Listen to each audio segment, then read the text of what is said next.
Hello, हाय, नमस्कार, सत श्री अकाल। मैं तनु हाजिर हूँ आपके सामने आज फिर एक नई सी वीडियो लेकर। और आज क्योंकि आपको पता है जैसे कि सीबीएसई एग्ज़ाम्स चल रहे हैं और सबकी सीबीएसई के, क्योंकि इस बार का पैटर्न थोड़ा सा चेंज है पहले वाले से, तो बच्चों को भी थोड़ी सी प्रॉब्लम्स आ रही हैं अपने एग्ज़ाम्स देते हुए। तो आज हम उसी पैटर्न के बेसिस पर अपने पूरे बायोलॉजी के सिलेबस की, जो 12th क्लास के सिलेबस में हमारे आगे आने वाला है, उसके बारे में थोड़ा सा डिस्कशन कर रहे हैं। आज हम चैप्टर 2 जो कि हमारा है sexual reproduction in flowering plants, उसकी एक शॉर्ट वीडियो पढ़ेंगे जिसमें हम अपना सारा सिलेबस और मेजर पॉइंट्स को शॉर्ट में जल्दी से कवर करेंगे। चलिए अपना टाइम वेस्ट ना करते हुए जल्दी से स्टार्ट करते हैं इसे। चलिए सबसे पहले, क्योंकि हमारे टॉपिक का नाम है sexual reproduction in flowering plants, तो इस पे बात करते हैं। तो इस पे बात करने से पहले सबसे पहले हमें क्या पता होना चाहिए, हमें एक फ्लावर जो आप अपनी डेली लाइफ में रेगुलर देखते हैं उसके बेसिक स्ट्रक्चर के बारे में पता होना चाहिए। चलिए सबसे पहले उसके बेसिक स्ट्रक्चर के बारे में पढ़ते हैं।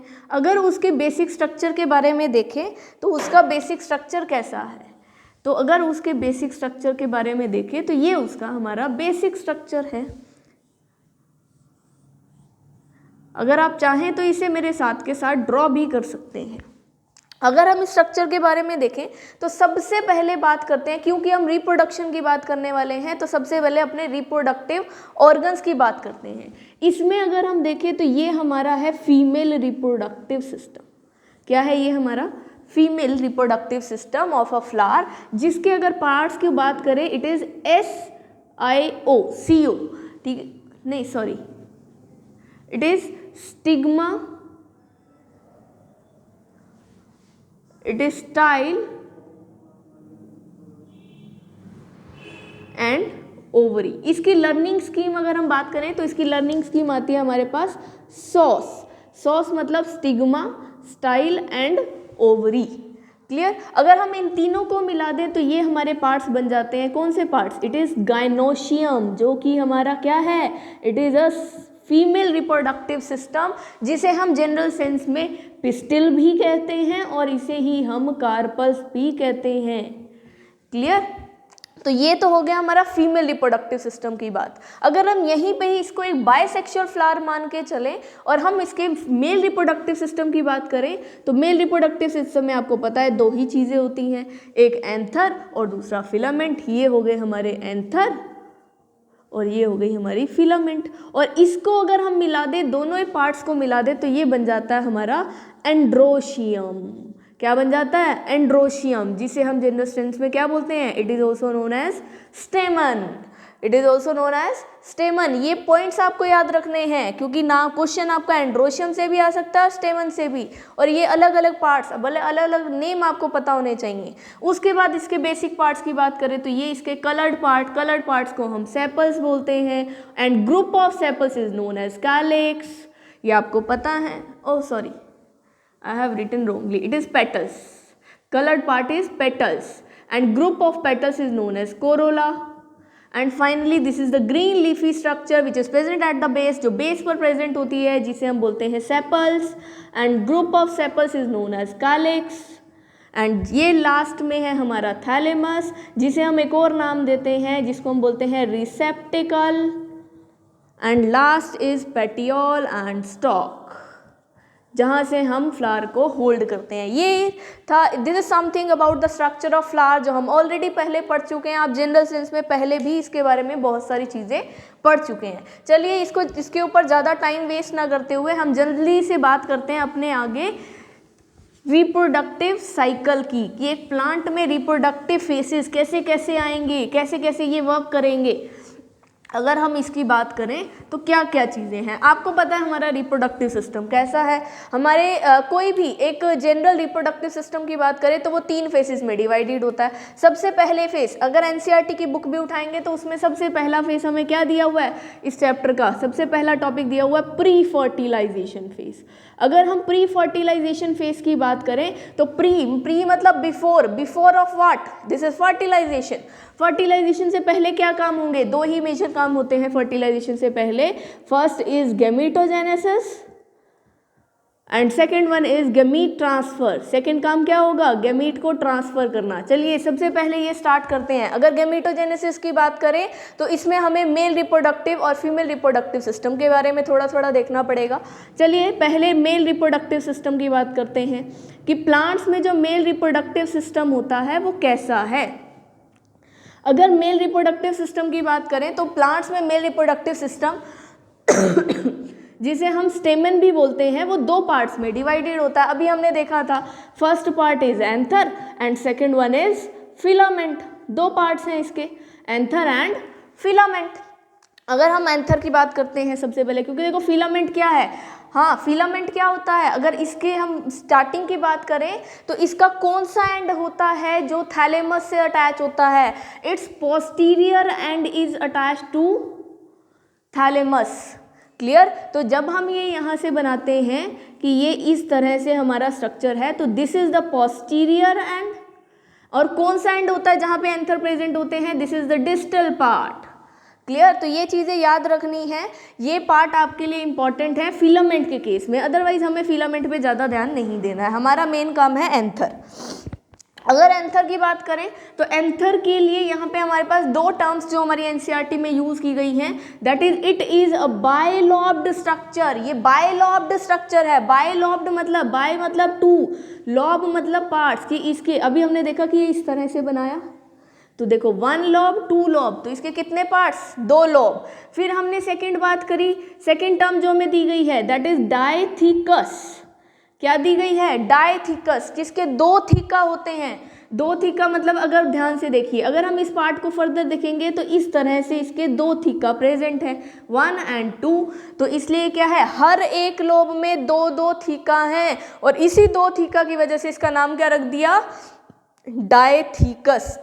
क्या रख दिया, डायथिकस। ये दो टर्म्स ध्यान रखनी है, दो टर्म्स इंपॉर्टेंट है एंथर के केस में। अब उसके बाद अगर हम फर्दर बात करें तो यही जो थीका होती है फर्दर आगे कन्वर्ट हो जाती है किसमें, इसी थीका को, जब इसमें स्पोर्स प्रेजेंट होंगे तो इसी को ही हम माइक्रोस्पोरेंजियम बोलते हैं। क्या बोलते हैं, माइक्रोस्पोरेंजियम। एंड फर्दर जब यही माइक्रोस्पोरेंजियम में पोलन ग्रेन्स बनने स्टार्ट हो जाएंगे तब हम इसे पोलन सैक बोलना स्टार्ट कर देंगे। तो डोंट बी कंफ्यूज्ड कि ये पोलन सैक क्या है, माइक्रोस्पोरेंजियम क्या है, थीका क्या है, ये सारी सेम चीज़ें हैं, बट डिफरेंस क्या है, डिफरेंस इज कि इसकी पॉइंट, कि किस टाइम पर इसको क्या नाम दिया गया है, ये डिफरेंस है। चलिए जल्दी से एक माइक्रोस्पोरेंजियम का स्ट्रक्चर देखते हैं। अगर हम एक माइक्रोस्पोरेंजियम के स्ट्रक्चर की बात करें तो एक माइक्रोस्पोरेंजियम हमारा क्या है एक थीके की बात कर रहे हैं, तो एक माइक्रोस्पोरेंजियम आपकी बुक में जो स्ट्रक्चर दिया गया है, अगर बुक के स्ट्रक्चर की बात करें तो उसमें आपको इस तरह से कुछ स्ट्रक्चर गिवन है। क्लियर। अगर इस स्ट्रक्चर की बात करें तो यहाँ पे आपको सेल्स की लेयर्स दिखेंगी, ध्यान से देखिएगा अपनी एनसीईआरटी खोल के। सबसे पहली लेयर माइक्रोस्पोरेंजियम पढ़ रहे हैं हम, माइक्रोस्पोरेंजियम की सबसे पहली लेयर की अगर हम बात करें तो सबसे पहली लेयर हमारे प्लांट टिश्यू में किसी भी चीज़ की हो तो वो पहली क्या होती है, इट इज़ एपिडर्मिस।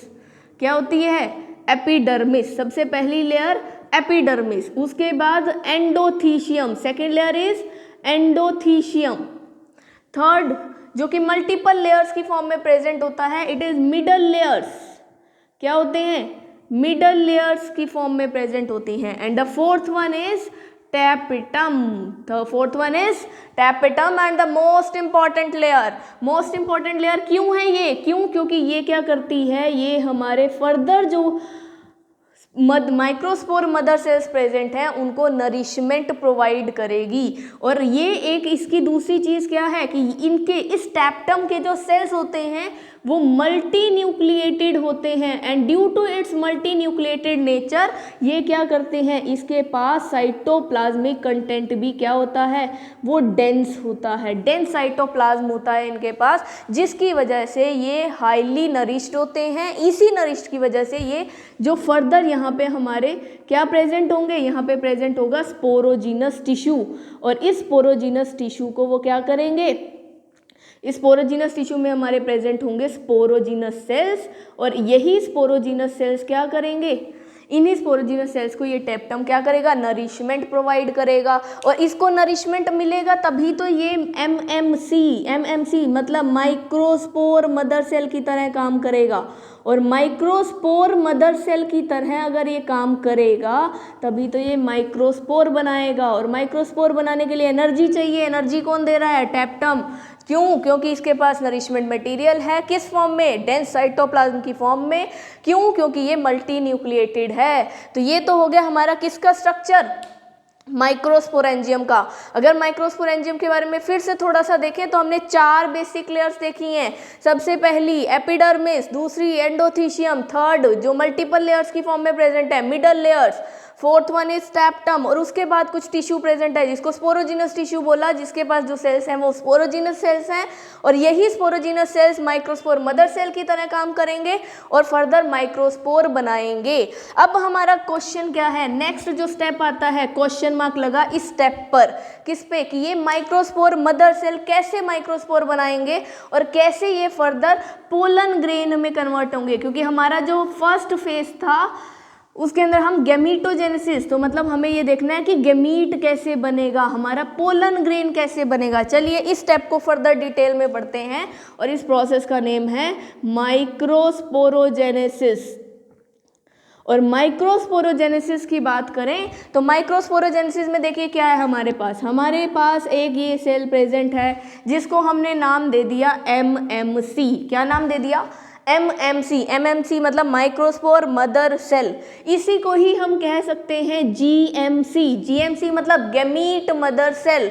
इसी को ही हम कह सकते हैं पीएमसी, पोलन मदर सेल, क्योंकि कहीं ना कहीं ये फर्दर पोलन ग्रेन बनाने के लिए भी रिस्पॉन्सिबल है। और इसी को ही हम कह सकते हैं मियोसाइट, क्योंकि ये आगे क्या बनाएगा, माइक्रोस्पोर बनाने के लिए रिस्पॉन्सिबल है। फाइनली हम ये कंसीडर करते हैं कि ये क्या है, एक डिप्लॉयड सेल है। और सबसे पहले क्योंकि हमें क्या बनाना है, माइक्रोस्पोर, जो फर्दर गैमीट बनाने वाला है, और गैमीट हमेशा हैप्लॉयड होते हैं, तो हमें कौन सी डिवीजन करनी पड़ेगी, जल्दी से बताओ कौन सी डिवीजन करनी पड़ेगी, हमें यहाँ पर मियोसिस करनी पड़ेगी। और मियोसिस का जब फर्स्ट फेज करेंगे तो यहाँ पे हमारे पास 2 सेल्स आएंगे। ये देखिए 2 सेल आ गए हमारे पास, और ये जो 2 सेल है हमने इसको बोल दिया बाइवेलेंट बन गया है। ये क्या हो गया, बाइवेलेंट, बाय मतलब 2, इसमें 2 सेल्स हैं, और जो 2 सेल इसमें प्रेजेंट है दोनों के दोनों ही कैसे होंगे, हैप्लॉयड होंगे। क्यों, क्योंकि जो मियोसिस 1 होती है वो कैसी डिवीजन है, वो रिडक्शनल डिवीजन है। और उसके बाद जैसे ही हम आगे फर्दर मूव किए तो ये क्या हो गई, मियोसिस 2 स्टार्ट हो गई। और मियोसिस 2 हमें पता है क्योंकि it is similar to mitosis and it is equational division. यहाँ पर हमारे पास सेल्स तो बनेंगे 4, और बट वो जो 4 सेल होंगे चारों के चारों कैसे होंगे, हैप्लॉयड। और हम इसी जो कॉम्बिनेशन है ये 4 माइक्रोस्पोर का, इसे बोल देंगे माइक्रोस्पोर टेट्राड। क्या बोल देंगे, माइक्रोस्पोर टेट्राड बन जाएगा हमारे पास। ये अभी टेट्राड इसलिए है क्यों, क्योंकि इसके अंदर चारों के चारों माइक्रोस्पोर आपस में कनेक्टेड हैं। जैसे ही थोड़े टाइम के बाद इसके अंदर ये धीरे धीरे ड्राई होना स्टार्ट हो जाएंगे तो ये सारे के सारे अलग अलग होना स्टार्ट हो जाएंगे, और जब ये अलग अलग हो जाएंगे तो ये क्या बन जाएंगे, ये अलग अलग माइक्रोस्पोर बन जाएंगे। ठीक है, और ये माइक्रोस्पोर को ही फर्दर हम पोलन ग्रेन बोलना स्टार्ट कर देंगे, जो कि हमारा क्या है, मेल गैमीटोफाइट। क्या है वो हमारा, male gametophyte. It is not the male gamete, ये क्या है, मेल गैमीटोफाइट है। क्यों इसे हमने मेल गैमीटोफाइट बोला, मेल गैमीट नहीं बोला, ये मेल गैमीटोफाइट है। क्यों, बिकॉज ये पोलन ग्रेन एक ऐसा स्ट्रक्चर है जिसके अंदर मेल गैमीट की सिंथेसिस होगी। चलिए अब इसके पोलन ग्रेन का स्ट्रक्चर की बात करते हैं। पोलन ग्रेन के स्ट्रक्चर की बात करें तो यहाँ देखिए सबसे पहले ये हमारे पास एक आउटर कवरिंग है जो कि एक पर्टिकुलर प्लेस पर एब्सेंट है। ये मैंने जगह बना दी जहाँ पे हमारी आउटर कवरिंग एब्सेंट है। उसके बाद ये हमारा हो गया अंदर वाला सेल। क्लियर, सबसे पहले ये आउटर कवरिंग जिसको हम बोलते हैं क्या, एक्साइन, और ये होगी इनर कवरिंग जिसको बोलते हैं इंटाइन। अगर एक्सटर्नल कवरिंग एक्साइन की बात करें तो किससे बनी होती है, मोस्ट रेजिस्टेंट मटेरियल स्पोरोपोलेनिन। अब ये स्पोरोपोलेनिन इतना ज़्यादा इंपॉर्टेंट है, इतना ज़्यादा रेजिस्टेंट है कि इसको आज तक हम ऐसे कोई सब्सटेंस नहीं देख पाए जो इसको ईजिली डिग्रेड कर दे। तो हमने क्या कहा कि इसी स्पोरोपोलिनिन की वजह से हम पोलन ग्रेन को लॉन्ग टर्म तक प्रिजर्व कर सकते हैं, जो इसको फोसेस के फॉर्म में भी प्रिजर्व किया जा सकता है। क्यों? क्योंकि ये इजीली डिग्रेडेबल नहीं है, इसको इजीली डाइजेस्ट नहीं किया जा सकता। क्लियर? इंटाइन की बात करते हैं। इंटाइन क्या है? It is the second layer, it is the inner layer of pollen grain, जो किससे बनी हुई है? It is made up of two substance, that is cellulose and pectin. Cellulose plus pectin किससे बनी हुई है? सेलुलोज और पैक्टिन से बनी हुई है। अब अभी तक इसके अंदर सिंगल ही न्यूक्लियस प्रेजेंट है, ये एक ही न्यूक्लियस है इसके अंदर। अब इसके अंदर क्या स्टार्ट हो जाएगी? अगली डिवीजन स्टार्ट होगी। अभी तक ये हैप्लॉइड है, और क्योंकि हमें गैमीट भी आगे हैप्लॉइड ही चाहिए, तो कौन सी डिवीजन होगी? जल्दी से देखते हैं। It is mitosis. कौन सी डिवीजन होगी? माइटोसिस। जब इसने माइटोसिस की तो इसने यहाँ पर इस पोलन ग्रेन के अंदर, जो हमारा ये पोलन ग्रेन है, इसके अंदर दो न्यूक्लियस बन गए और दो सेल्स में डिवाइड हो गई, और वो जो दो सेल बने वो अनइक्वल डिवीजन थी। एक सेल बड़ा, ये देखिए आपको ऊपर वाला सेल, जो कि ये वाला पोर्शन बड़ा है और ये स्मॉल है। जो लार्जर पोर्शन है उस सेल को बोल दिया वेजिटेटिव सेल। वेजिटेटिव सेल क्यों बोल दिया इसको? क्योंकि इसके पास वेजिटेबल जैसा मैटर है। वेजिटेबल हमें क्या देती है? नरिशमेंट, मतलब इसके पास साइटोप्लाज्म का कंटेंट ज़्यादा है, और ये क्या करेगा? फर्दर नरिशमेंट प्रोवाइड करेगा। किसको देगा? अगले सेल को। अगला सेल कौन सा है? Generative cell. और ये जो जेनरेटिव सेल है ये फर्दर क्या करेगा? एक बार और माइटोसिस करेगा, और माइटोसिस करने के बाद इस पोलन ग्रेन में यहाँ पर दो मेल गैमीट बन जाएंगे। क्या बन जाएंगे? Male gamete. दो क्या बन जाएंगे? मेल गैमीट बन गए, और ऊपर एक रह गया वेजिटेटिव सेल। और ये वेजिटेटिव सेल जब तक ये मेल गैमीट फ्यूज नहीं होते तब तक इनको क्या करेगा? इनको नरिशमेंट प्रोवाइड करता जाएगा। इसीलिए इनके पास क्या था? इनके पास साइटोप्लाज्म का कंटेंट ज़्यादा था। तो ये बात हुई किसके बारे में? हमारे मेल रिप्रोडक्टिव सिस्टम के बारे में, जिसमें हमने क्या देखा? सबसे पहले हमने देखा कि इसके पास दो पार्ट्स हैं, एंथर और फिलामेंट। फिर हमने एंथर की बात की तो हमने कहा कि एंथर बायलॉब्ड है, डायथिकस है। फिर हमने कहा कि अच्छा ठीक है, बायलॉब्ड भी है, डायथिकस भी है। अब इस डायथिकस को थोड़ा सा एक्सपैंड किया तो उसमें माइक्रोस्पोरेंजियम्स थे। हमने माइक्रोस्पोरेंजियम का स्ट्रक्चर पढ़ा। हमने कहा उसकी 4 लेयर्स थी, epidermis, endothecium, middle layers and then tapetum. फिर उसकी फर्दर बात की तो इस टैप्टम के बाद कुछ स्पोरोजिनस टिश्यू प्रेजेंट थे। उन स्पोरोजिनस टिश्यू में हमने क्या कहा? हमने कहा उसके पास स्पोरोजिनस सेल्स प्रेजेंट हैं, और वो सेल्स क्या करेंगे? माइक्रोस्पोर मदर सेल की तरह काम करेंगे, एंड फाइनली क्या बनाएंगे? माइक्रोस्पोर बनाएंगे। फिर हमने वो प्रोसेस देखा कि किस तरह से उसने ये माइक्रोस्पोर बनाया, और ये माइक्रोस्पोर आगे पोलन ग्रेन और फर्दर मेल गैमीट कैसे बना। हमने ये सारी चीज़ें यहाँ पे कवर की। क्लियर? तो it is all about our male reproductive system of the flower. इसके बाद हम फर्दर स्टार्ट करेंगे क्या? Female reproductive system. जल्दी से देख लीजिए, फिर फर्दर स्टार्ट करते हैं फीमेल रिप्रोडक्टिव सिस्टम। चलिए आगे स्टार्ट करते हैं हम फीमेल रिप्रोडक्टिव सिस्टम। अगर फीमेल रिप्रोडक्टिव सिस्टम की बात करते हैं तो फीमेल रिप्रोडक्टिव सिस्टम हम पिस्टिल की बात करते हैं। अब पिस्टिल की बात करते हैं तो इसकी बेसिक कुछ कैटेगरीज आती हैं कि जो हमारे फ्लावर्स हैं वो दो तरह के हो सकते हैं। या तो वो क्या होंगे? मल्टी कार्पेलरी होंगे, या फिर वो मोनोकार्पेलरी होंगे। मोनोकार्पेलरी मतलब जिसमें एक सिंगल कार्पल है। मल्टी कार्पेलरी मतलब मोर देन 1 कार्पल्स प्रेजेंट है। अगर वो मोर देन 1 है तो वो दो तरीके से प्रेजेंट हो सकती हैं। या तो वो फ्यूज्ड फॉर्म में होंगी, एपोकार्पस या फिर सिनकार्पस। या तो वो फ्यूज्ड होंगी, या फिर वो कैसी होंगी? या फिर वो फ्रीली अवेलेबल होंगी, वो किसी से फ्यूज नहीं होंगी। ये तो जनरल स्ट्रक्चर था हमारे किसका? पिस्टिल का, कि उसके अंदर कार्पल किस फॉर्म में प्रेजेंट होंगी। सबसे पहले अगर हम इसकी बात करें तो इस पिस्टिल का सबसे मेजर पार्ट आता है हमारे पास ओव्यूल। और इस ओव्यूल की अगर हम बात करें तो इसी ओव्यूल को हम बोलते हैं मेगास्पोरेंजियम। और मेगास्पोरेंजियम का अगर हम स्ट्रक्चर देखें तो ध्यान से देखिए, इसका स्ट्रक्चर क्या है? It is like this one.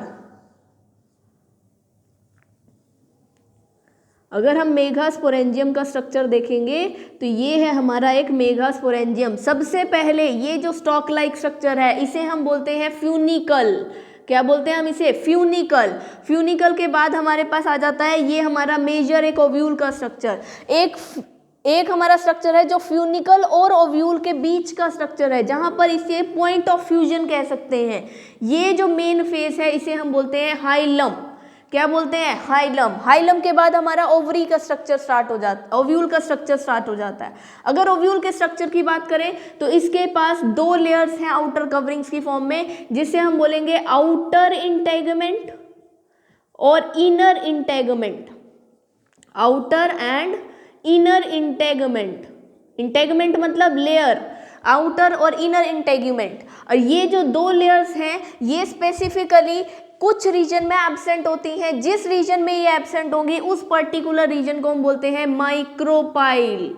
क्या बोलते हैं हम उसे, micropyle. Just opposite to the micropyle जो उसका दूसरा एंड होगा उसे हम बोलते हैं चैरिजल पोल। क्या बोलेंगे, चैरिजल पोल। और उसके बाद उसके अंदर इंटीरियर की बात करते हैं। इस आउटर और इनर इंटेगमेंट के इनर साइड पर हमारे पास क्या प्रेजेंट है, कुछ लेयर्स प्रेजेंट है सेल्स की, जिसको हम बोलते हैं न्यूसिलस। क्या बोलते हैं, न्यूसिलस। और न्यूसिलस के अंदर यहाँ पर एक सेल प्रेजेंट होगा, उसे हम बोलेंगे एम्ब्रियो सैक, जो कि मोस्ट इंपॉर्टेंट है, जो हम आगे पढ़ने वाले हैं।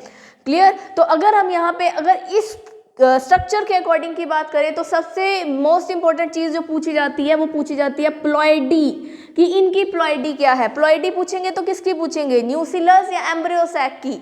तो जो न्यूसिलस होता है उसकी प्लॉइडी होती है 2n, ये होता है 2n, डिप्लॉयड होता है, ध्यान रखनी है बच्चों।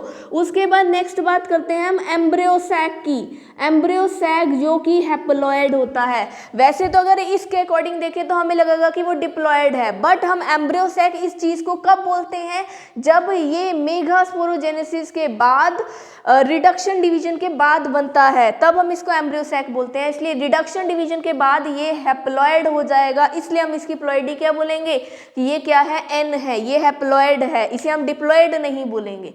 तो ये तो स्ट्रक्चर होगा किसका, मेगास्पोरेंजियम का। अगर हम मेगास्पोरेंजियम से आगे बढ़े और हम देखें कि एक मेगास्पोर कैसे बनेगा, तो उसकी बात करते हैं हम मेगास्पोरोजेनेसिस में। किसकी बात करेंगे, मेगास्पोरोजेनेसिस में। नेक्स्ट देखते हैं मेगास्पोरोजेनेसिस। मेगास्पोरोजेनेसिस मतलब एक ऐसा प्रोसेस जिसमें हम मेगास्पोर की फॉर्मेशन करेंगे। मेगास्पोर किससे बनेगा, मेगास्पोर बनेगा एक एम्ब्रियो सैक के सिंगल सेल से, जो हमने अभी देखा था सेंट्रल एम्ब्रियो सैक, जिसको हमने हैप्लॉइड बोला है।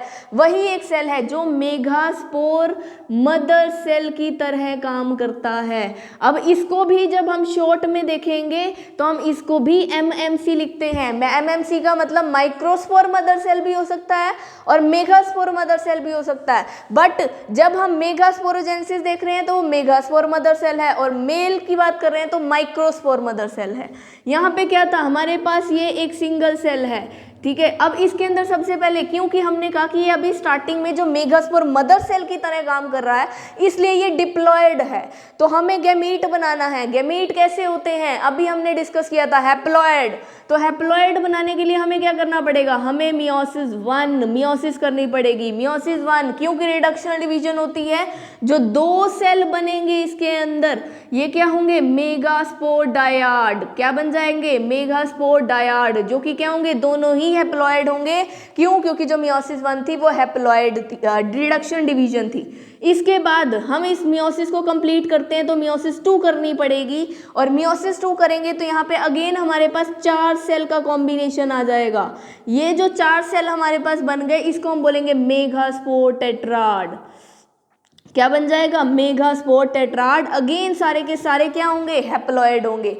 यहाँ पर आ गया पॉइंट। अभी तक अगर हम इसको कंपेयर करें माइक्रोस्पोरोजेनेसिस तो बिल्कुल सेम था।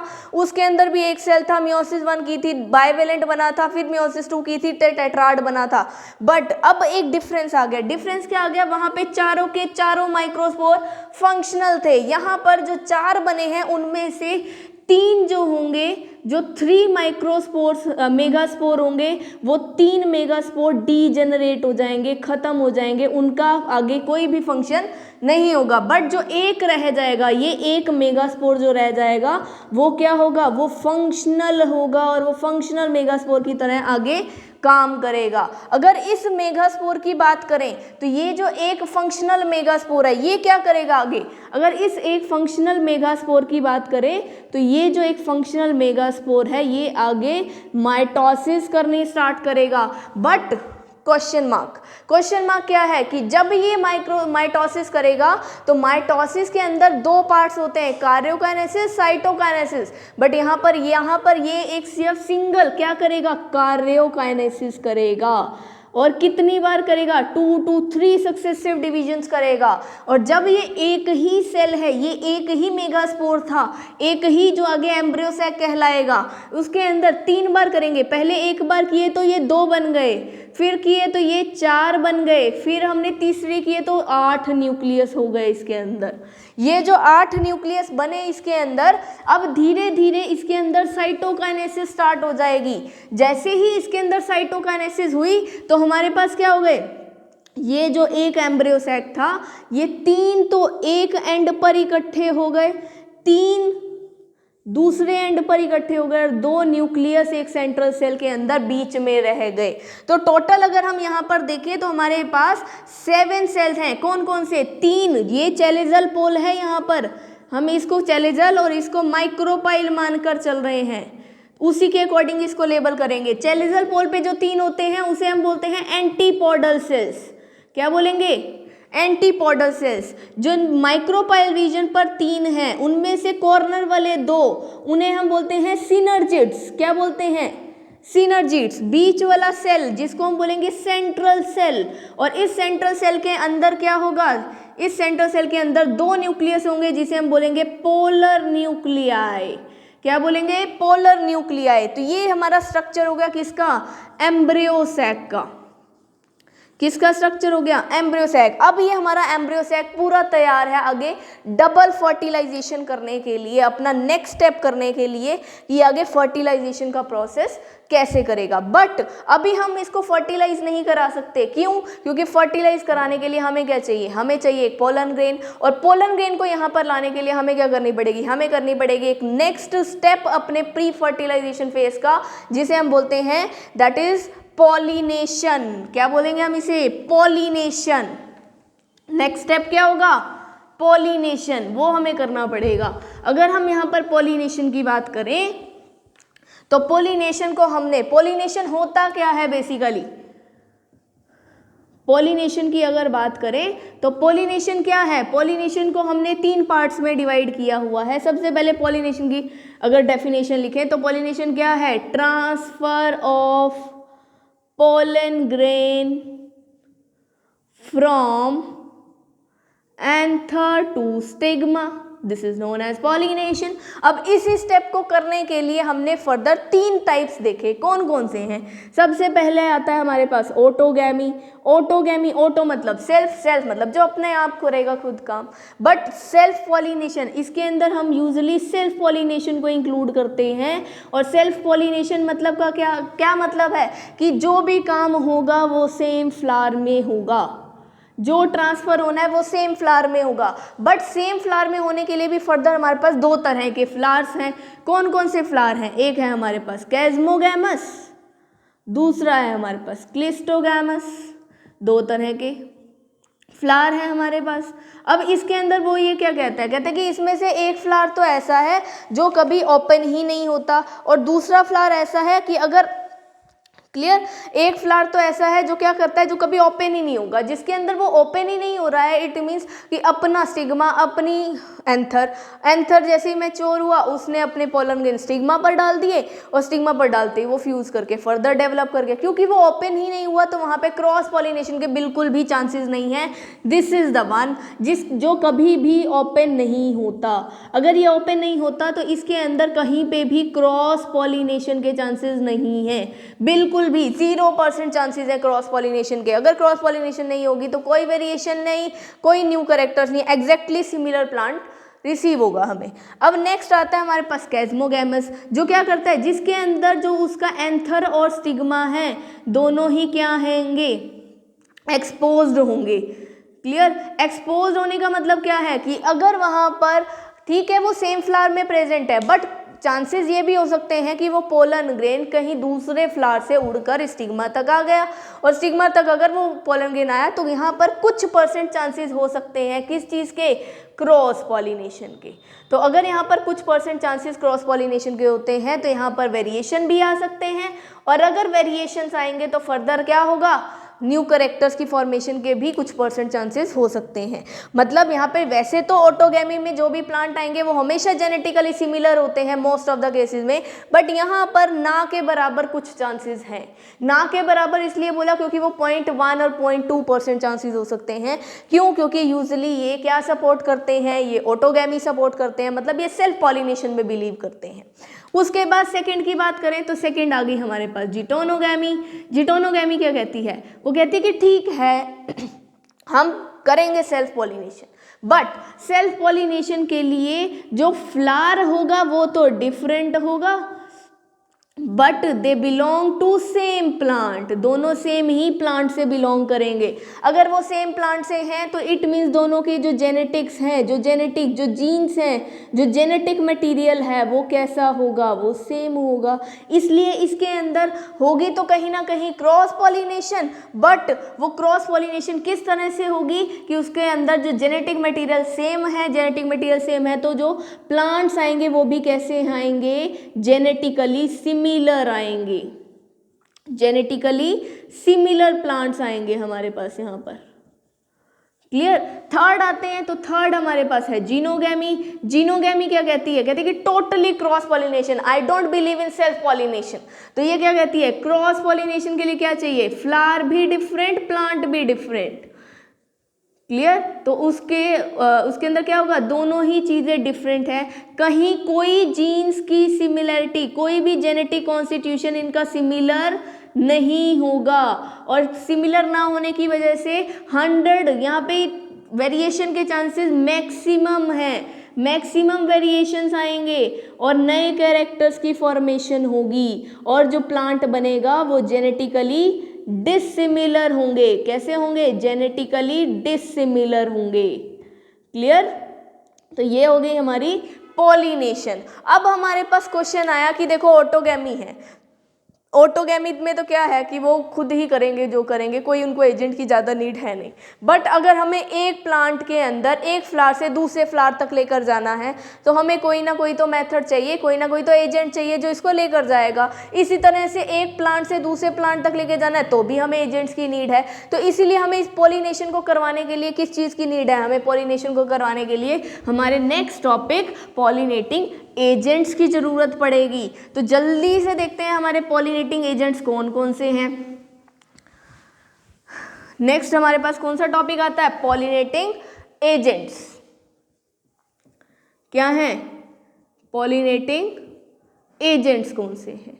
पॉलिनेटिंग एजेंट्स अगर देखें तो दो तरह के अवेलेबल होते हैं। अगर हम इसको बेसिकली डिवाइड करें नॉन लिविंग और लिविंग के बेसिस पर, तो दो तरह के पॉलिनेटिंग एजेंट्स हैं, या तो वो बायोटिक होंगे या फिर वो अबायोटिक होंगे। बायोटिक मतलब जो कि लिविंग है, लिविंग में अगर कंसीडर करें तो हमारे usually insects the most important. Clear. उसके बाद अबायोटिक की बात करें तो इसमें हम दो कंसीडर करते हैं जो मोस्ट इम्पॉर्टेंट है, that is water and wind. Clear. Water and wind. अगर हम अबायोटिक फैक्टर्स की बात करें यहाँ पर, तो जो ये अबायोटिक एजेंट्स हैं हमारे, दोनों क्या है, ये नॉन स्पेसिफिक है। Clear. They are randomly distributed, ये रैंडमली क्या करते हैं, रैंडमली वर्क करते हैं, इसके अंदर कोई पर्टिकुलर स्पेसिफिसिटी नहीं है। क्यों? क्योंकि अब जहाँ इस केस में क्या है, इन्हें पोलन ग्रेन्स को लेकर जाना है। अब पोलन ग्रेन को देखो, ये है तो ही लिविंग बींग्स की तरह तो है नहीं कि पहले सोचेंगे समझेंगे उसके अकॉर्डिंग वर्क करेंगे, तो इसलिए अब इनके पास अपना दिमाग तो है नहीं। तो ये क्या कह रहे हैं कि जहाँ मैं जा रहा हूँ मेरे पीछे पीछे आ जाओ। अगर हम इनके पीछे पीछे जाएंगे तो ऑटोमेटिकली ये वाटर हमें, हो सकता है हमारा प्लांट तो इस राइट डायरेक्शन में था बट ये हमें लेफ्ट में लेके जा रहे हैं, तो हम कह सकते हैं कि हो सकता है उस केस में पॉलिनेशन होगी ही नहीं।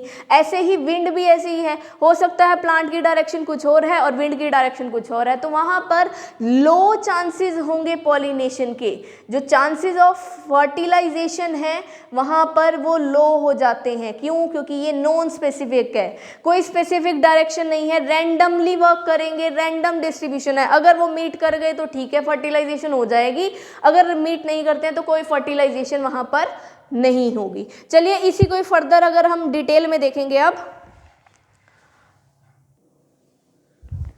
चलिए इसके आगे देखते हैं अब one by one in pollinating agents को फर्दर स्टडी करते हैं। और सबसे पहले हम स्टडी करते हैं विंड पॉलिनेटिंग एजेंट्स को।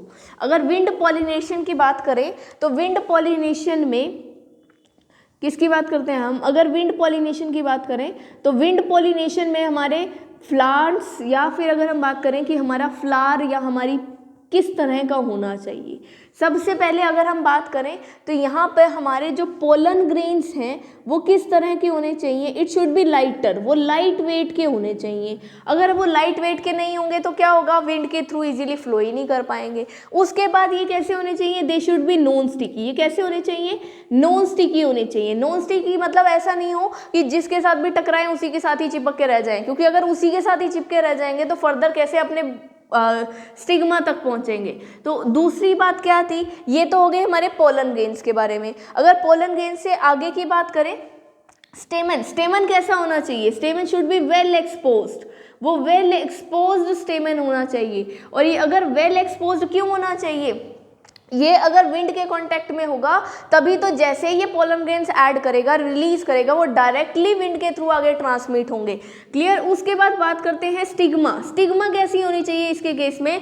तो स्टिग्मा कैसी होनी चाहिए? वो फैदरी होनी चाहिए। फैदरी मतलब क्यों होनी चाहिए? उसके ऊपर फैदर्स लगे हों ताकि जैसे ही ये इस तरह का कोई भी पोलन वो विंड के थ्रू आए और स्टिग्मा से टकराए तो फैदर्स के बीच में फंस के रह जाए और उसके साथ इंटरैक्ट करे और फर्दर अपना पोलन पिस्टिल इंटरेक्शन को स्टार्ट करें। तो इस तरह से ये कुछ बेसिक से स्टेप हैं जो कि विंड पॉलिनेशन में होने चाहिए। अब यहीं पे अगर हम वाटर पॉलिनेशन की बात करें तो वाटर पॉलिनेशन में क्या है? वाटर पॉलिनेशन में एक अजीब सा ट्विस्ट है। ट्विस्ट क्या है वाटर पॉलिनेशन में? वाटर पॉलिनेशन कहता है कि हमें क्या करना चाहिए। चलिए देखते हैं। वाटर पॉलिनेशन कहता है कि अब यहाँ पर अलग अलग तरह के प्लांट रहते तो पानी में ही है सारे एक्वेटिक, बट कुछ फिर भी विंड और इंसेक्ट से पॉलिनेट होते हैं। कैसे? उन्होंने कहा कि यहाँ पे 3 तरह के प्लांट आ जाते हैं इसके अंदर। फर्स्ट कैटेगरी आई हमारे पास कौन सी? जैसे हैं वाटर हायासिंथ, जिसको हम क्या बोलते हैं? टेरर ऑफ बंगाल भी बोलते हैं, प्लस वाटर लिली। ये जो 2 ऐसे प्लांट्स हैं जो हमारे एनसीईआरटी में गिवन है, जो क्या करते हैं? ये हमारे वाटर के सरफेस पे प्रेजेंट होते हैं। सरफेस पे प्रेजेंट हैं, इसीलिए ये क्या करते हैं? ये विंड और इंसेक्ट के भी कांटेक्ट में आते हैं। तो इसलिए ये क्या करते हैं? ये वाटर को ना यूज करके ये इंसेक्ट और विंड को यूज करते हैं as a mode of pollination. उसके बाद सेकेंड बात करें तो कुछ आती है हमारे पास सी ग्रासेस। सी ग्रासेस का अगर एग्जाम्पल देखें जैसे जॉयस्ट्रा। अब ये जो है ये क्या होते हैं? ये क्या कर रहे हैं? ये क्या प्रेजेंट तो कहाँ है? पानी में प्रेजेंट है। क्लियर? अब ये पानी में तो है ही है, एंड पानी में ये प्रॉपरली सबमर्ज्ड हैं। सबमर्ज्ड हैं तो इट मीन्स ये 100% किसको यूज़ करेंगे? ये वाटर पॉलिनेशन को ही यूज़ करेंगे। बट ये अगर प्रॉपर उसके अंदर सबमर्ज्ड होते हैं ये सारे प्लांट्स, तो ये क्या होता है? इनके स्वॉलन होने के भी चांसेस हैं, ये वाटर से ख़राब भी तो हो सकते हैं। तो इसीलिए ये अपने आप को उन चीज़ों से बचाने के लिए क्या करते हैं? अपने ऊपर एक म्यूकस की कोटिंग कर लेते हैं, और म्यूकस की कोटिंग क्या करती है? इन्हें इससे प्रोटेक्शन प्रोवाइड करती है। किससे? वाटर से। क्लियर? थर्ड कैटेगरी देखते हैं हम वेलिस्नेरिया की। वेलिस्नेरिया क्या कहता है? कहता है कि ये एक ऐसा प्लांट है जिसके अंदर मेल और फीमेल फ्लावर दोनों के साइज में भी डिफरेंस है। अगर हम यहाँ पर मेल फ्लावर देखें तो वो स्मॉल है एंड सबमर्ज्ड है। किसमें? वाटर में।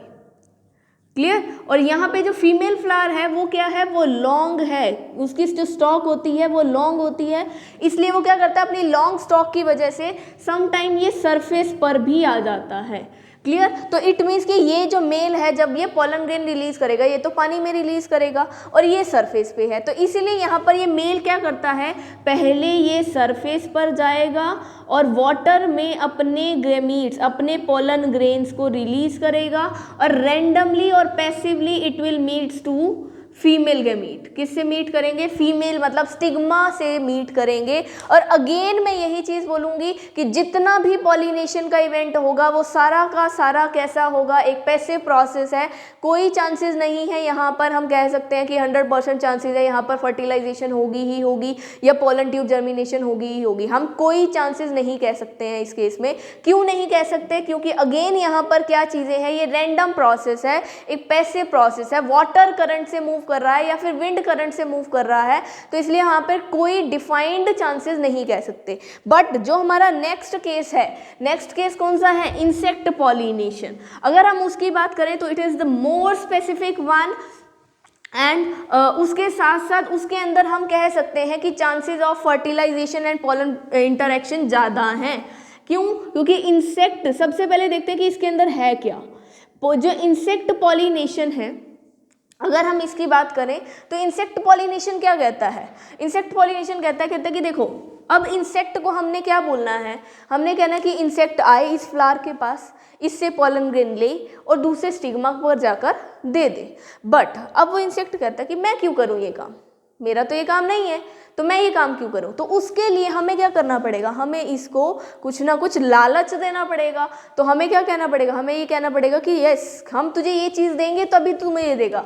तो इसलिए इसके जो प्लांट्स होते हैं वो अपने अंदर कुछ स्पेसिफिक मॉडिफिकेशंस करते हैं, कुछ ऐसी चीज़ें ताकि वो इंसेक्ट उसकी तरफ अट्रैक्ट हो, उसकी तरफ दौड़ के आए। कैसे कैसे वो ये काम करेगा, क्या क्या काम करेगा, वो चीज़ें देखते हैं। सबसे पहले ये इस तरह के जो प्लांट्स के फ्लावर्स होते हैं वो कैसे होंगे, लार्ज होंगे, लार्ज फ्लावर होंगे और लार्ज फ्लावर के साथ साथ कलर्ड होंगे। अभी तक हमें अगर विंड और वाटर वाले में देखें तो जरूरी नहीं है कि वो कलर्ड होंगे भी या नहीं होंगे, बट इस केस में ये कलर्ड होंगे। उसके साथ साथ ये क्या करेंगे, they will produce some nectar. क्या प्रोड्यूस करते हैं, नेक्टर। नेक्टर क्या होता है, एक जूस होता है, क्लियर, जो क्या करता है, जब भी इंसेक्ट इनके पास आएगा किस लिए कि तुम मुझे पोलन ग्रेन दो, मैं आगे ट्रांसफर करता हूँ, तो उसे कुछ ना कुछ रिवार्ड तो देना पड़ेगा ना, उसे प्राइस देना पड़ेगा, अदरवाइज वो नेक्स्ट टाइम क्यों आएगा। तो ये जो नेक्टर है ये एक नरिशमेंट मटेरियल का जूस है जो इंसेक्ट को as a gift, as a reward दिया जाता है, ताकि वो क्या करे, वो इंसेक्ट बार बार इस फ्लावर को विजिट करे और उसके पास आकर इसको पॉलिनेशन कराए। क्लियर।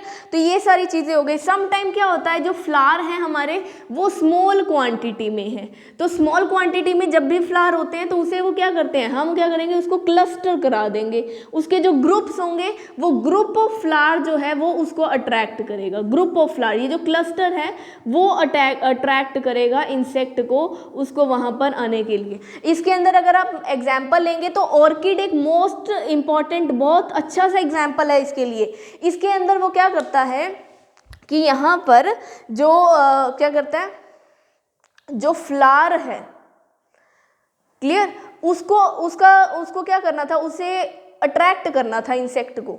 तो इंसेक्ट को अट्रैक्ट करने के लिए उसने बहुत अच्छा सा मेथड चूज किया। उसने क्या किया, कहते कि जो इंसेक्ट जिससे इसने पॉलिनेशन करानी थी वो मेल पार्टनर था। उसने क्या कहा, उसने इस फ्लावर ने अपने आप में कुछ इस तरह से मॉडिफिकेशन की कि जो इंसेक्ट है उसे इस तरह से लगता है कि ये जो फ्लावर है ना, it is the female partner of that insect, वो उस इंसेक्ट का फीमेल पार्टनर है, जिसकी वजह से क्या होगा, ये मेल पार्टनर दौड़ के जाएगा किसके पास, फीमेल फ्लावर के पास। बट वो एक्चुअल में उसे क्या लगेगा, उसे वहाँ जाके पता चलेगा कि ये तो फ्लावर था, but for that particular period उस टाइम पर वो पॉलिनेशन कर देगा। क्लियर। तो ये बहुत अच्छा सा एग्जाम्पल है ऑर्किड। ये आपकी बुक्स में अभी नहीं दिया हुआ बट लास्ट वाले सेक्शन में दिया हुआ है। क्लियर। चलिए, ये तो था हमारा किसके बारे में, इंसेक्ट पॉलिनेशन में। इंसेक्ट पॉलिनेशन जो है सिम्बायोसिस को फॉलो करता है। सिम्बायोटिक एसोसिएशन शो करता है। सिम्बायोटिक एसोसिएशन भी कह सकते हैं हम इसे म्यूचुअलिज्म भी कह सकते हैं। अब ये म्यूचुअलिज्म और सिम्बायोटिक एसोसिएशन क्या है, जिसमें दो ऑर्गेनिज्म आपस में इंटरैक्ट करें और दोनों ही बेनिफिटेड हो, दोनों को ही फायदा हो, दोनों एक दूसरे के लिए कोऑपरेशन में वर्क करें, तो उसे सिम्बायोटिक एसोसिएशन बोलते हैं।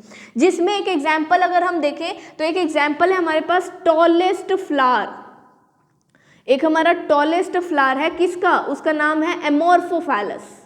Example is amorphophallus. ये जो फ्लावर है ये क्या करेगा, इसे जब पॉलिनेशन करानी होती है ये इंसेक्ट को कहता है कोई नहीं आओ, और ये क्या करता है उन्हें सेफ प्लेस प्रोवाइड करता है किसके लिए, टू ले एग्स, कि वो आए अपने एग्स को ले कर दें यहाँ पर। तो थोड़े टाइम के लिए वो आएंगे, अपने एग्स को यहाँ पर छोड़ के इसकी ओवरी में छोड़कर चले जाएंगे। और ये टॉलेस्ट फ्लावर है, 6 फीट का फ्लावर है ये, क्लियर। तो इजीली इसके अंदर वो एग ले कर जाते हैं and for that particular period उसके लिए पॉलिनेशन कर देंगे। तो दिस इज म्यूचुअलिज्म, जिसमें दोनों का फायदा हुआ। देखो इस फ्लावर को क्या चाहिए था, इस फ्लावर को चाहिए था कि मेरे को पॉलिनेशन करा दो, तो ये प्लांट इंसेक्ट आया, उसने अपने एग ले कर दिए, उसका बेनिफिट हुआ कि उसके एग सेफली प्लेस्ड हैं। और इस फ्लावर का क्या बेनिफिट हुआ कि उसने उसके लिए पॉलिनेशन कर दी। तो इसलिए यहाँ पर दोनों का बेनिफिट हुआ, सिम्बायोटिक एसोसिएशन हुआ, और इसी को ही हम क्या बोल देते हैं, mutualism. And this is all about our pollination and this completes our first part, pre fertilization event. अगर हम प्री फर्टिलाइजेशन इवेंट में देखें तो इसके अंदर हमने दोनों चीज़ें पढ़ी, सेल्फ पॉलिनेशन भी हो रही थी और क्रॉस पॉलिनेशन भी। बट सम टाइम क्या होता है, जो प्लांट्स हमारे सेल्फ पॉलिनेशन को प्रमोट करते हैं वो बार बार सेल्फ पॉलिनेशन कर करके एक के बाद एक सेल्फ पॉलिनेशन करते हैं, तो वो क्या करते हैं, वो फर्दर इनब्रीडिंग डिप्रेशन में चले जाते हैं। इनब्रीडिंग मतलब सेल्फ पॉलिनेशन, सेल्फ फर्टिलाइजेशन की वजह से वो डिप्रेशन में चले जाते हैं। क्यों डिप्रेशन में चले जाते हैं, क्योंकि हमें पता है जो सेल्फ पॉलिनेशन है उसमें वेरिएशन क्या है, बिल्कुल लो लेवल के वेरिएशंस हैं। अब वेरिएशन अगर उसके अंदर बहुत कम है तो ऑटोमेटिकली वो फर्दर अगर हमारी एनवायरनमेंट में कुछ चेंज होते हैं तो उसमें वो इजीली सर्वाइव नहीं कर पाएंगे। अगर वो इसमें इजीली सर्वाइव नहीं करेंगे then what will happen, then क्या होगा, वो डिप्रेशन में चले जाएंगे। तो उस चीज़ को ओवरकम करने के लिए हम अपना नेक्स्ट टॉपिक पढ़ेंगे। That next topic is outbreeding devices. Outbreeding, वो कहते हैं कि अब इस इनब्रीडिंग डिप्रेशन को अगर हमें ख़त्म करना है तो हमें क्या करना पड़ेगा, हमें कुछ आउटब्रीडिंग डिवाइसेस को यूज़ करना पड़ेगा। अब वो आउटब्रीडिंग डिवाइसेस के फॉर्म में किसे पढ़ेंगे, आउटब्रीडिंग डिवाइसेस मतलब कि अब वो सेल्फ पॉलिनेशन, इन ब्रीडिंग को छोड़ के किसकी तरफ मूव कर रहे हैं, वो आउटब्रीडिंग की तरफ मूव कर रहे हैं, ताकि उनके अंदर कुछ वेरिएशंस आए and they can easily adjust to that change condition, उसको चेंज कंडीशन को एडजस्ट कर सके और डिप्रेशन से ओवरकम हो सके। तो उसके लिए हमारे पास 4 तरह के मेथड हैं कि वो किस तरह से आउटब्रीडिंग की तरफ जा सकेंगे। फर्स्ट मेथड वो क्या करता है, सेल्फ इनकम्पैटिबिलिटी। सबसे पहला काम क्या किया उसने, सेल्फ इनकम्पैटिबिलिटी। अपने आप अपने जो स्पीशीज थी उनको पहचानना ही बंद कर दिया। मतलब जो पोलन ग्रेन थे जब वो स्टिग्मा के पास आए तो उस स्टिग्मा ने क्या कहा कि नहीं, मैं तो तुम्हें नहीं जानती, मैं तुम्हें जानती ही नहीं, तो मैं तुम्हें कैसे अलाउ करूं कि तुम पोलन ट्यूब यहाँ पे जर्मिनेट करो और अपना आगे का प्रोसेस करो। तो उससे क्या होगा, वो पोलन ग्रेन जो सेल्फ पॉलिनेशन के लिए उसके पास आया था वो उसके साथ फर्टिलाइज नहीं करेगा and randomly it will go to some other flower, वो किसी दूसरे फ्लावर के पास जाएगा। तो वो अपने आप को पहचानने, अपने जो सिमिलर गैमीट्स हैं उनको पहचानना ही बंद कर देंगे, इनकम्पैटिबल हो जाएंगे उनके लिए। ठीक। सेकेंड वो क्या कहता है कि वो अपने चेंज ऑफ पोजीशंस, उन्होंने अपनी पोजीशंस ही चेंज कर ली कि दोनों पहले सेम डायरेक्शन में थे बट अब दोनों क्या कर दिया, दोनों ने एक दूसरे से मुंह फेर लिया, अपोजिट डायरेक्शन में चले गए कि मैं तुझे नहीं जानती इसलिए मैं तेरे साथ फर्टिलाइजेशन नहीं करूंगी। तो इसलिए दोनों ने क्या किया, अपनी ही पोजीशंस चेंज कर ली, अपनी डायरेक्शंस चेंज कर ली। क्लियर, हम कह सकते हैं कि उसने क्या किया, अपनी डायरेक्शंस चेंज कर ली। क्लियर। सेकेंड, थर्ड क्या कह सकते हैं, थर्ड हम कह सकते हैं कि दे कन्वर्ट इनटू बाइसेक्सुअल से ये यूनिसेक्सुअल की तरफ मूव हो गए। मतलब उन्होंने क्या किया, पहले वो सेम प्लांट पर दोनों ही फ्लावर्स प्रेजेंट हुआ करते थे बट अब वो उन्होंने क्या किया, एक फ्लावर को, अब वो पहले तो बाइसेक्सुअल थे बट अब यूनिसेक्सुअल, अब या तो वो मेल में कन्वर्ट हो गए या फिर फीमेल में कन्वर्ट हो गए। तो उससे क्या हुआ, ये यूनिसेक्सुअल में कन्वर्ट हो गए। ठीक है। फोर्थ क्या था, उनकी डिस्टर्ब्ड सिंक्रोनाइजेशन। सिंक्रोनाइजेशन डिस्टर्ब हो गई। सिंक्रोनाइजेशन मतलब उनकी जो कोऑर्डिनेशन थी वो डिस्टर्ब होगी। या तो पोलन पहले मैच्योर हो गया, पोलन मैच्योर हो गया बट स्टिग्मा मैच्योर नहीं हुआ, स्टिग्मा नहीं मैच्योर हुआ। बट सम टाइम क्या होगा, स्टिग्मा मैच्योर हो जाएगा तो पोलन मैच्योर नहीं है। इट मीन्स कि दोनों का जो टाइम था मैच्योरेशन का वो चेंज हो गया और उसकी वजह से क्या हुआ, वो आपस में फर्टिलाइज ही नहीं कर पाए।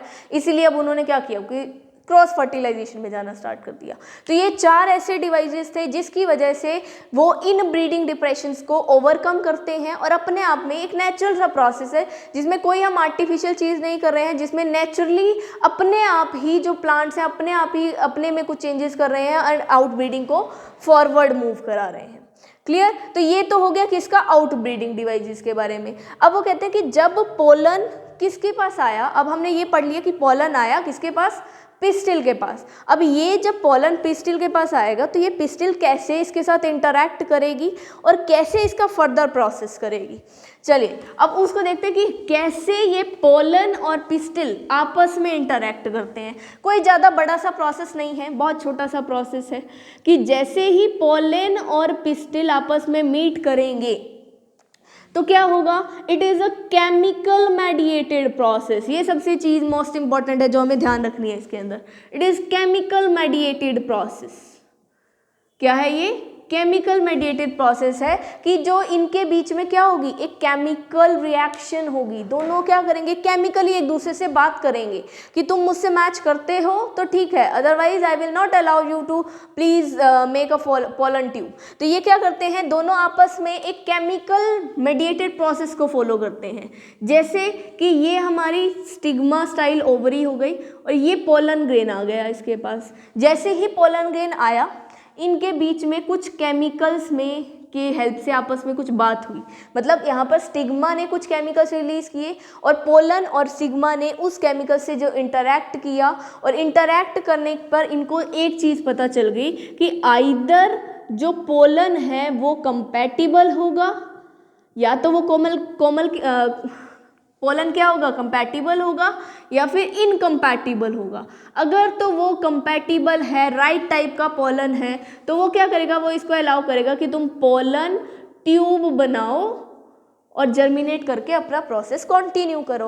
अदरवाइज अगर वो इनकम्पैटिबल है तो वो अलाउ नहीं करेगी और वो क्या करेगा, वो वापस चला जाएगा और फिर न्यू पोलन आएगा यहाँ पर और वो न्यू पोलन फिर से क्या करेगा, सेम प्रोसेस कि वो कंपैटिबल होगा या इनकम्पैटिबल। कंपैटिबल होगा तो pollen tube germination, otherwise new pollen फिर से आ जाएगा। यही प्रोसेस तब तक चलता जाएगा जब तक एक राइट और कंपैटिबल पोलन आकर इसके साथ इंटरैक्ट नहीं करता। मोस्ट इंपॉर्टेंट चीज़ यहाँ पर हमें ये ध्यान रखना है, it is a chemical mediated process. ये प्रोसेस एक कॉन्टिन्यूस डायलॉग में चल रहा है, तब तक चलता रहेगा जब तक एक कंपैटिबल पोलन इनके पास नहीं आ जाता। क्लियर। ये प्रोसेस था हमारा पोलन पिस्टिल इंटरेक्शन का।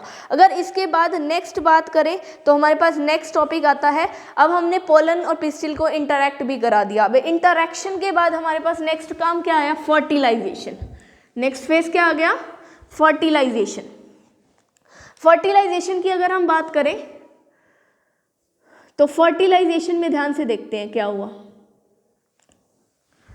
ये हमारी थी स्टिग्मा, स्टाइल एंड ओवरी। ये पोलन ग्रेन आया, इसने आते ही यहाँ पे क्या किया, पोलन ट्यूब बनाया और पोलन ट्यूब से आकर ये माइक्रोपाइल एंड से एंटर कर गई कहाँ पर, हमारे ओव्यूल में।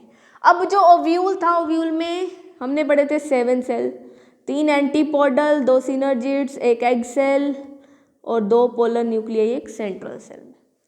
क्लियर। तो सबसे पहले क्या होगा, अब ये पोलन ग्रेन के पास क्या है, 2 मेल गैमीट। सबसे पहला जो मेल गैमीट आएगा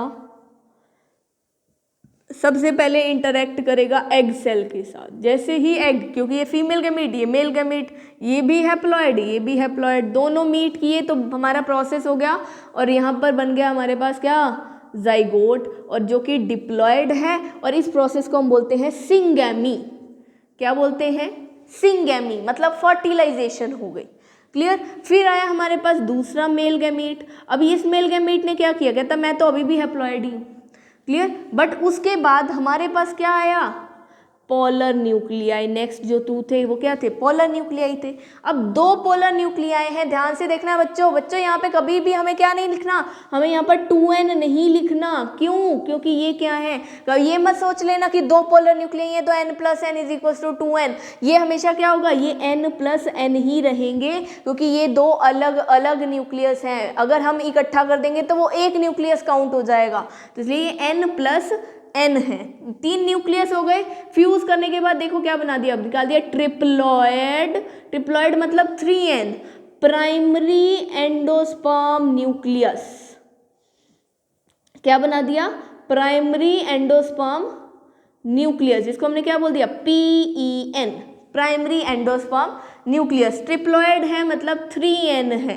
क्लियर? और इसी रिएक्शन को हमने एक नाम दे दिया और इस रिएक्शन को हमने कह दिया इट इज ट्रिपल फ्यूजन। क्या है ये है ट्रिपल फ्यूजन। ट्रिपल फ्यूजन मतलब कि 3 न्यूक्लियस आपस में फ्यूज कर रहे हैं, 1, 2 एंड 3। 3 न्यूक्लियस के फ्यूजन की वजह से ट्रिपल फ्यूजन। और पूरी ओवरऑल फर्टिलाइजेशन के प्रोसेस में 2 बार फर्टिलाइजेशन हुई है, इसीलिए इस फर्टिलाइजेशन को हमने बोल दिया डबल फर्टिलाइजेशन। डबल फर्टिलाइजेशन के 2 part, syngamy and triple fusion, ध्यान रखने हैं, पूछे जा सकते हैं। 2 part, syngamy and triple fusion. अगर क्वेश्चन में आपके पास सिंगेमी की जगह फर्टिलाइजेशन लिखा हो और एक ऑप्शन में सिंगेमी लिखा हो तो सिंगेमी ठीक है, वैसे तो सिंगेमी का मतलब भी फर्टिलाइजेशन होता है। The most appropriate is syngamy. Clear? तो यहाँ पर क्या हो जाएगा, ये हो जाएगा syngamy. This is all about our fertilization. अब फर्टिलाइजेशन के बाद क्या होगा, post fertilization event. Post fertilization में देखो हमारे पास 2 चीज़ें बनी हैं, एक जाइगोट और दूसरा बना हमारे पास एंडोस्पर्म। तो हमें क्या करना है, इन दोनों की फर्दर डेवलपमेंट करनी है। तो सबसे पहले पोस्ट फर्टिलाइजेशन इवेंट में देख लेते हैं कि ये एंडोस्पर्म कैसे आगे डेवलप होता है। तो इस एंडोस्पर्म ने क्या बना, पहले हमारे पास था ये primary endosperm nucleus. Primary endosperm nucleus ने क्या किया, सबसे पहले यहाँ पर कुछ न्यूक्लियर डिविजन्स करनी स्टार्ट कर दी। न्यूक्लियर डिविजन्स की, और न्यूक्लियर डिविजन्स की वजह से यहाँ पर मल्टीपल न्यूक्लियस की फॉर्म में प्रेजेंट है। अब ये है तो एंडोस्पर्म ही, बट सिर्फ न्यूक्लियस है, तो इसे हम क्या बोलेंगे, it is free nuclear endosperm. ये क्या है, फ्री न्यूक्लियर एंडोस्पर्म। अब उसके बाद धीरे धीरे इसके अंदर क्या होगी, सेल वॉल फॉर्मेशन स्टार्ट हो गई। जैसे जैसे सेल वॉल आनी स्टार्ट हो गई तो सेल बनना स्टार्ट हो गए, और धीरे धीरे ये सेल कॉर्नर्स पे डिपॉजिट होना स्टार्ट हो गए। एंड फाइनली इसको हमने क्या बोलना स्टार्ट कर दिया, इसे बोलना स्टार्ट कर दिया सेलुलर एंडोस्पर्म। अगर हम इसका एक एग्जाम्पल देखें तो क्या एग्जाम्पल हमारे पास, जो नारियल पानी हम पीते हैं, तो नारियल पानी में हम स्टार्टिंग में क्या देखते हैं, इसके अंदर जो वाटर वाला कंटेंट होता है, जो वाटर कंटेंट आप देखते हैं कोकोनट वाटर, उसके अंदर जो वाटर कंटेंट है, this is your free nuclear endosperm, क्योंकि उसके अंदर सिर्फ न्यूक्लियस है, न्यूक्लियर कंटेंट है। जैसे जैसे सेल वॉल फॉर्मेशन होनी स्टार्ट हो जाएगी तो वो धीरे धीरे यहाँ पर साइड में आपकी जो वाइट वाली आप इसका कोकोनट खाते हैं उस फॉर्म में डिपॉजिट होना स्टार्ट हो जाएंगे। And finally it is known as cellular endosperm. तो इट मीन जो कोकोनट में आप पानी पीते हो वो तो फ्री न्यूक्लियर एंडोस्पर्म, और जो आप गरी खाते हो, जो वाइट पार्ट उसका खाते हो, that is your cellular endosperm. Clear? तो ये सारी बात किसकी बात हो गई, एंडोस्पर्म की। अब इसी एंडोस्पर्म के बाद बेसिक में बात करें तो क्योंकि ये एंडोस्पर्म किस में होगा, हमारे सीड के अंदर होता है। इस एंडोस्पर्म का मोस्ट इंपॉर्टेंट फंक्शन क्या होता है, फंक्शन होता है इसका टू प्रोवाइड नरिशमेंट। ये नरिशमेंट प्रोवाइड करेगा, किसे नरिशमेंट देगा, एम्ब्रियो को। जब एम्ब्रियो बनेगा उसको नरिशमेंट प्रोवाइड कर रहा है। अगर ये नरिशमेंट जो है वो प्रॉपर यूटिलाइज हो गया और फिनिश हो गया, तो वहां पर जो सीड्स होंगे उसे हम बोल देंगे non albuminous seeds. Non albuminous seeds, non albuminous मतलब क्योंकि उसके पास एल्ब्यूमिन नहीं है। एल्ब्यूमिन किसको बोला है, एंडोस्पर्म को। तो एल्ब्यूमिन नहीं है, क्यों, क्योंकि वो प्रॉपर यूटिलाइज हो गया एम्ब्रियो के द्वारा, एम्ब्रियो ने उसे प्रॉपरली यूटिलाइज कर लिया। अगर उसके अंदर एल्ब्यूमिन यूज करने के बाद फिर भी बच जाता है एंडोस्पर्म, तो उस सीड्स को हम बोल देंगे एल्ब्यूमिनस सीड्स। तो 2 तरह के सीड्स आ जाते हैं हमारे पास इस एंडोस्पर्म के बेसिस पर, एक हो गए नॉन एल्ब्यूमिनस, दूसरे हो गए एल्ब्यूमिनस। एल्ब्यूमिनस कौन से, जिसके अंदर अंदर एल्ब्यूमिन मतलब एंडोस्पर्म प्रिजर्व प्रेजेंट है, और नॉन एल्ब्यूमिनस कौन से, जिसमें हमारे पास कोई एंडोस्पर्म नहीं बचा क्योंकि वो एम्ब्रियो की कन्वर्जन में प्रॉपरली यूटिलाइज हो चुका है। चलिए ये तो सारी चीज हो गई हमारे एंडोस्पर्म। बट फर्टिलाइजेशन के केस में हमारे पास दो चीजें बनी, एक जाइगोट और दूसरा एंडोस्पर्म। तो एंडोस्पर्म तो हमने पढ़ लिया। अब नेक्स्ट देखते हैं हमारे पास क्या रह गया, एम्ब्रियो। क्योंकि जाइगोट आगे फर्दर किस में कन्वर्ट हो जाएगा, इस एंडोस्पर्म को यूज करके वो एम्ब्रियो में कन्वर्ट हो जाएगा। तो यहाँ पे हमने एम्ब्रियो के दो स्ट्रक्चर देखने हैं। तो एम्ब्रियो की अगर हम बात करें तो एम्ब्रियो अलग अलग तरह के प्लांट्स में अलग अलग उसका स्ट्रक्चर, अगर हम डाइकोट की बात करें तो अलग, मोनोकोट की बात करें तो अलग। डाइकोट की अगर बात करते हैं तो सिंपली एक स्ट्रक्चर ले लेते हैं, जैसे हमारे ग्राम सीड्स होते हैं, तो ग्राम सीड्स के देखो दो कोटिलीडन्स, ये दो कोटिलीडन्स हो गए, ये कोटिलीडन से अटैच हमारा एम्ब्रियो। एम्ब्रियो के दो पार्ट्स, एक ये अगर हम देखें तो ये हम कंसीडर कर लेते हैं पहला पार्ट, जिसको हम बोलते हैं एम्ब्रियोनल एक्सिस। क्या है ये, एम्ब्रियोनल एक्सिस। अब ये एम्ब्रियोनल एक्सिस ही हमें बताएगी इसके बाकी पार्ट्स कौन कौन से हैं। एम्ब्रियोनल एक्सिस में देखो ये हमारा लेवल है कोटिलीडन्स का, कोटिलीडन्स के लेवल से ऊपर वाला पार्ट कौन सा है, एपिकोटाइल रीजन। कौन सा रीजन है, एपिकोटाइल, जो किस में टर्मिनेट होता है, प्लूम्यूल रीजन में। और प्लूम्यूल कौन सा पार्ट है, जो आगे जाकर हमारा स्टेम बनाएगा। तो पहला पार्ट हमें पता चल गया कि एम्ब्रियोनल एक्सिस में कोटिलीडन के लेवल पे ऊपर वाला पार्ट एपिकोटाइल रीजन, उसकी वो किस में टर्मिनेट होता है, प्लूम्यूल रीजन में। प्लूम्यूल क्या है, जो आगे स्टेम बनाएगी। क्लियर। तो एंडोस्पर्म का ये वाला पार्ट, एम्ब्रियो का ये वाला पार्ट क्या बनाएगा, स्टेम बनाएगा। अब बिलो द लेवल कोटिलीडन की बात करते हैं, जो नीचे वाला पार्ट है वो कौन सा रीजन हो गया, वो कौन सा हो गया, हाइपोकोटाइल रीजन। हाइपोकोटाइल रीजन किस में टर्मिनेट होगा, किसमें, रेडिकल में। रेडिकल जो है इसके पास दो चीजें क्या बनाएगा, ये रूट कैप और रूट्स बनाएगा और इसके अंदर मतलब हमारे रूट सिस्टम बनाने के लिए रिस्पॉन्सिबल है। ठीक है। अब रूट सिस्टम में रूट कैप भी इंक्लूड होंगी, रूट हेयर्स, उसके सारे पार्ट्स बनेंगे। तो ये हो गया हमारा डाइकोट का एम्ब्रियो। अगर हम यहीं पे ही मोनोकोट के एम्ब्रियो की बात करें तो मोनोकोट का एम्ब्रियो भी देख लेते हैं। और मोनोकोट का अगर एम्ब्रियो देखें तो it is like this one. ठीक। तो ये हमारा हो गया, यहाँ पर क्या हो गया, ये कोटिलीडन। मोनोकोट के केस में एक चीज डिफरेंट है कि हम वहां पर कोटिलीडन टर्म यूज नहीं बोलते, कोटिलीडन की जगह हम टर्म यूज करते हैं स्कूटेलम। क्या बोलते हैं हम इसे, स्कूटेलम। अब इसकी देखिए तो ये अगर हमारा कोटिलीडन है तो ये इसका एम्ब्रियोनल एक्सिस। क्लियर। और ये इसका लेवल, इससे ऊपर वाला सेम वही चीज देखेंगे, इसके लेवल से ऊपर वाली पार्ट एपिकोटाइल, यहाँ पे हम इसको बोलते हैं कोलियोपटाइल, ऊपर वाला पार्ट कोलियोटाइल। और किस में टर्मिनेट होगा, प्लूम्यूल रीजन में। अगेन प्लूम्यूल रीजन है तो क्या बनाएगा, स्टेम वाला पार्ट बनाएगा। Clear. Below the level of cotyledon, नीचे वाला पार्ट कोलियोराइजा। यहाँ पे हाइपोकोटाइल था, यहाँ पे कोलियोराइजा। किस में टर्मिनेट होगा, रेडिकल में। और रेडिकल क्या बनाएगा, फर्दर रूट बनाएगा। अगेन सेम पार्ट, फिर से वही दो पार्ट्स हो गए, इसकी भी एम्ब्रियोनल एक्सिस, इसकी भी एम्ब्रियोनल एक्सिस। एम्ब्रियोनल एक्सिस अगर हमें पता हो तो हम उसके बेसिस पर पूरा स्ट्रक्चर बता सकते हैं किसका, एम्ब्रियो का। And this is all about embryo. Clear. अब अगर हम एम्ब्रियो से आगे की कुछ बात करें तो एम्ब्रियो से आगे अगर अपनी बुक्स में देखेंगे तो हमारे पास कुछ बेसिक सी चीज़ है। सबसे पहले हमें दिया हुआ है सीड पार्ट। सीड मैंने अभी आपको बताया दो तरह के होते हैं, कौन कौन से, एल्ब्यूमिनस और नॉन एल्ब्यूमिनस। एल्ब्यूमिनस कौन से, जिसके अंदर एंडोस्पर्म का कुछ मैटर प्रिजर्व रह जाएगा, और नॉन एल्ब्यूमिनस कौन सा, जिसके अंदर टोटली कंज्यूम हो चुका है, जिसमें कोई एंडोस्पर्म का कंटेंट नहीं बचा है। उसके बाद नेक्स्ट इसके अंदर जो कुछ बेसिक सी टर्म्स दी हुई हैं, पेरिस्पर्म। पेरिस्पर्म क्या करता है, कहते हैं कि जो न्यूसिलस है, जो हमारे एम्ब्रियो सैक को नरिशमेंट प्रोवाइड करता है, तो जब वो एम्ब्रियो सैक नरिशमेंट ले रहा था तो कुछ नरिशमेंट, कुछ न्यूसिलर सेल्स फिर भी बच गए, उसके बाद जो वो रिमेन्स है न्यूसिलस का, उसे हम बोलते हैं पेरिस्पर्म। क्या बोलेंगे हम उसे, पेरिस्पर्म। उसके बाद नेक्स्ट आ जाता है हमारे पास, क्या आ जाएगा, इसी सीड के कुछ बेसिक सी चीज़ें पढ़ लेते हैं। अगर हमें सीड पता है तो हमारे पोस्ट फर्टिलाइजेशन इवेंट्स में सीड और फ्रूट, यही दो चीज़ें बची हैं हमारे पास। सीड में हमने एक चीज़ पढ़ ली, दो तरह के सीड कौन कौन से, एक एल्ब्यूमिनस, दूसरे नॉन एल्ब्यूमिनस। क्लियर, ये दोनों हम डिस्कस कर चुके हैं। उसके बाद हमारे पास टर्म आई कौन सी, पेरिस्पर्म। पेरिस्पर्म हमने क्या बोल दिया, द रिमेन्स ऑफ न्यूक्लियस। अगर न्यूक्लियस के कुछ रिमेन्स बच गए हैं तो उसे हम क्या बोल देंगे, पेरिस्पर्म। उसको हम पेरिस्पर्म बोलना स्टार्ट कर देंगे, किसके अंदर, जब वो सीड में कन्वर्ट होगा। क्लियर। उसके बाद नेक्स्ट बात करते हैं, ये तो होगी सीड के बाद। उसके बाद बात करते हैं फ्रूट्स। फ्रूट्स हमारे पास क्या है, 3 तरह के फ्रूट्स आते हैं हमारे पास। कौन कौन से, एक तो ट्रू फ्रूट, सच्चा फल। क्लियर। दूसरा आता है हमारे पास फॉल्स फ्रूट्स, झूठा फल।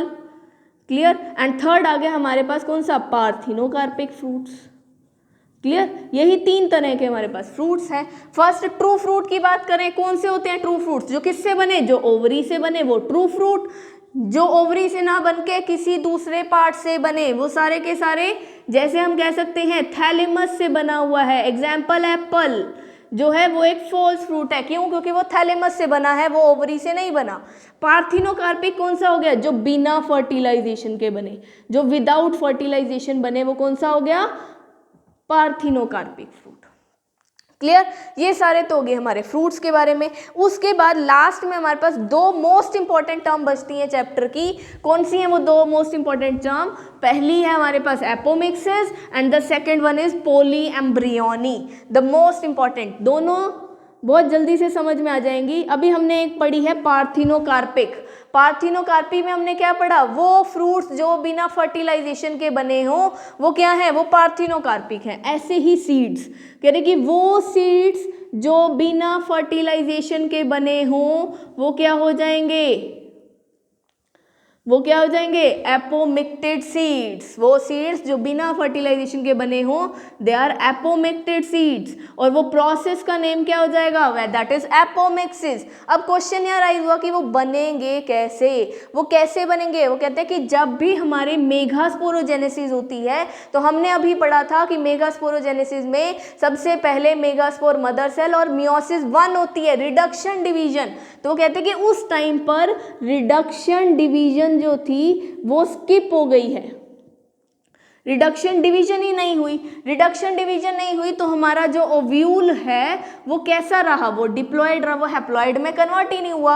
And that is directly converted into seed, जो डायरेक्ट किस में कन्वर्ट हो गया, सीड में कन्वर्ट हो गया। उसके अंदर फर्टिलाइजेशन की नीड ही नहीं थी, क्यों, क्योंकि फर्टिलाइज करता तो इसकी प्लॉइडी में चेंज आ जाता, इसलिए ये डायरेक्टली किस में कन्वर्ट हो गया, सीड में। और इस सीड को हमने क्या बोल दिया, एपोमिक्टेड सीड्स। अब इसका बेनिफिट क्या है, बेनिफिट ये है कि इसके अंदर जो 100% कंटेंट होगा वो सिमिलर होगा इसके प्लांट से, इसके पेरेंट से, बिल्कुल 100% सिमिलर होगा, क्योंकि फर्टिलाइजेशन मेक्स वेरिएशन, फर्टिलाइजेशन हुई नहीं तो चेंजेस नहीं हुए, इसलिए 100% सिमिलर आएगा ये अपने पेरेंट से। क्लियर। उसके बाद नेक्स्ट एक जो लास्ट टर्म रह गई दैट इज पोलीएम्ब्रियोनी। पोलीएम्ब्रियोनी की अगर बात करें, पोली मतलब मैनी, एम्ब्रियोनी मतलब एम्ब्रियो, की एक ही एम्ब्रियो सैक में, एक ही सीड में बहुत सारे एम्ब्रियो प्रेजेंट है। तो वो कैसे होता है, वो कहते हैं कि देखो हमने अभी स्ट्रक्चर देखा था ओव्यूल का, तो उसमें हमने क्या देखा था कि ये हमारे इंटेगमेंट्स आउटर लेयर्स थी, फिर ये न्यूसिलस था, और इस न्यूसिलस के बाद यहाँ पे था हमारा एम्ब्रियो सैक। क्लियर। तो समटाइम क्या करते हैं कि ये जो न्यूसिलस सेल्स हैं they start entering into the embryo sac, वो डिप्लॉयड होते हैं और डायरेक्टली एम्ब्रियो सैक में एंटर कर जाते हैं।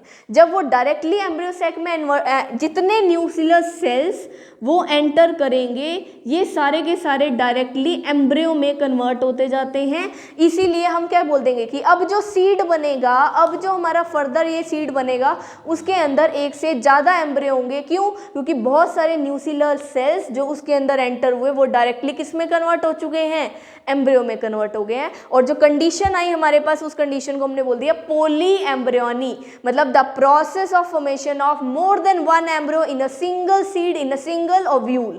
Clear? So this is all about sexual reproduction in flowering plants. I hope आपको ये सारी चीज़ें समझ में आई होंगी।